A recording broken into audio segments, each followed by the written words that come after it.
Hello everyone, this is Dan Gramza and welcome to Advanced Gramza Market Studies for Monday, April 10th. Well, we had a number of things happening since we were together last with this video. One was a strike against Syria, and apparently the market feels that it was a measured, appropriate action. We're not seeing huge amounts of volatility with regard to that. One thing we did have fundamentally, we were talking so much about jobless claims and what's happening with that. Well, we had 98,000 jobs added, and it's a lot less than the 180,000 that was expected. Unemployment rate went down to 4.5% from 4.7%.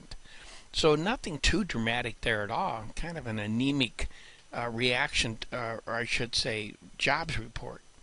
But what we do see is price action that I think we should pay some attention to. Let's start here with the S&P. It's the right kind of behavior from my point of view. This is a neutral zone trade.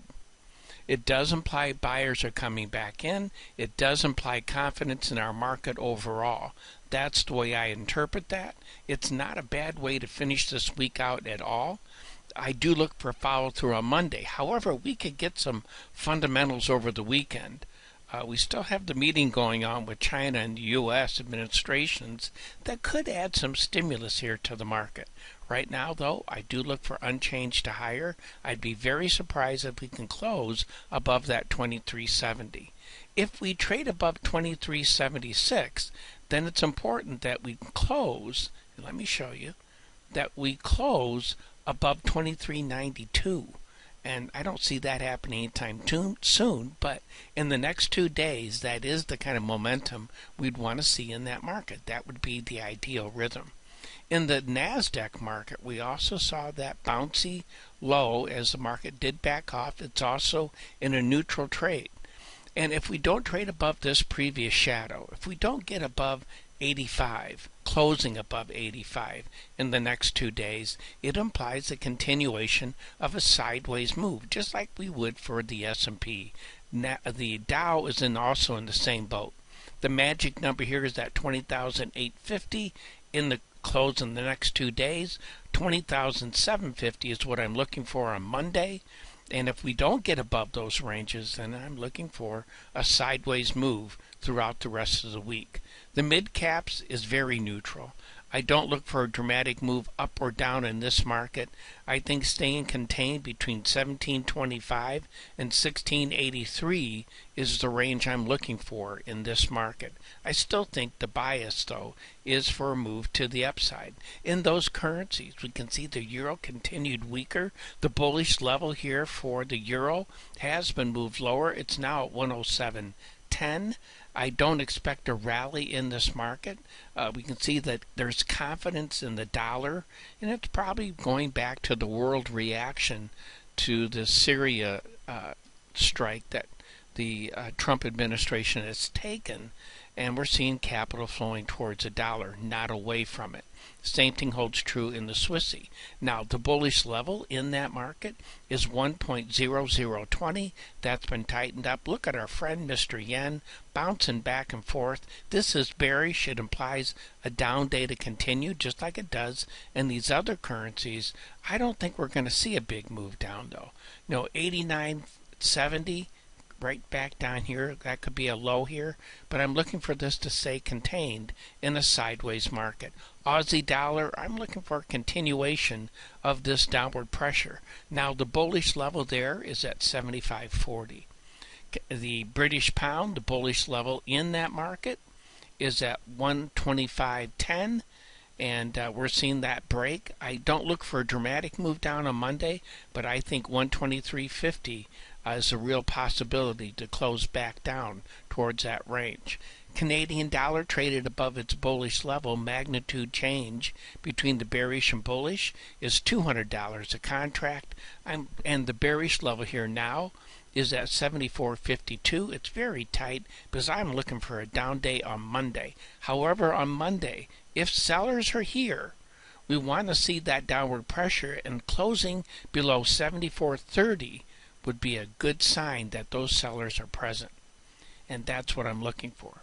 Interest rates, orderly is the only thing I can think of. If you look at here in the short end of the curve, we see a little bit of a rally and break. That's the right kind of behavior. It's what we're seeing is a mirror image of what we saw in the stock market. It's appropriate action in this whole curve. I like the action that we're seeing, but here in the notes, that 124 even, that's where we want to be. We want to be closing there in the next 2 days. That would also give us the right rhythm for that market. Monday, 124.14 is what I'd be looking for ideally for a close in that range. In the bond market, we'd want to see this market closing below that 150.24 ideally on Monday, and that's what I'm looking for. Downward pressure to continue in the interest rate markets. Gold. Well, gold had some uncertainty and we see a rally, but it feels apparently that maybe it's not as bad as it did on the first blush. Then the result is we're seeing this market backing off. It really implies more of a sideways move than it does a down move. It is bearish.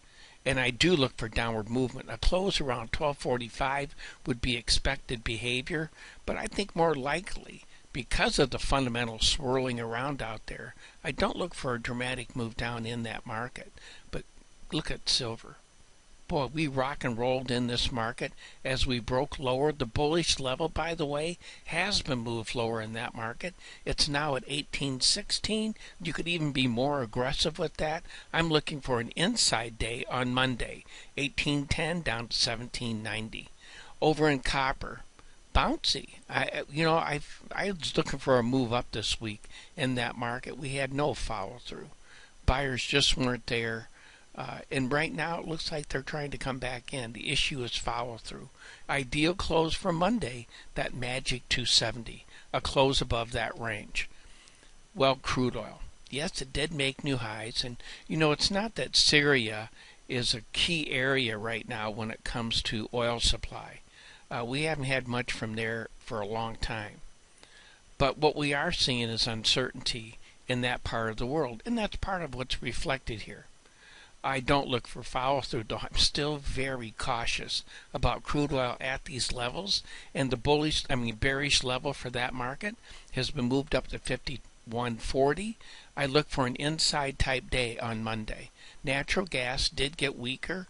We have some really warm weather coming through, and that can have an impact on this market. The bearish level in that market is at 325. In the grains, soybeans, I thought we'd see some buyers here also. We didn't day before yesterday. If you look at Friday's action, nothing to write home about. I'm looking for a sideways move. I do think the bias is for a move to the upside. We just don't have the fundamental drivers for it in place right now. Corn, the bullish level's been tightened up to 370, and over in our friend Mr. Wheat, it's tightened up to 438. Now, corn and wheat are both setting themselves up for a rally. I don't think the paper's there to give us a strong move, but I think we have to be ready for that possibility. That concludes today's Advanced Market Studies. Thank you for being with me. Hope you have a wonderful weekend. I'm looking forward to being with you again next week, and in the meantime, take care.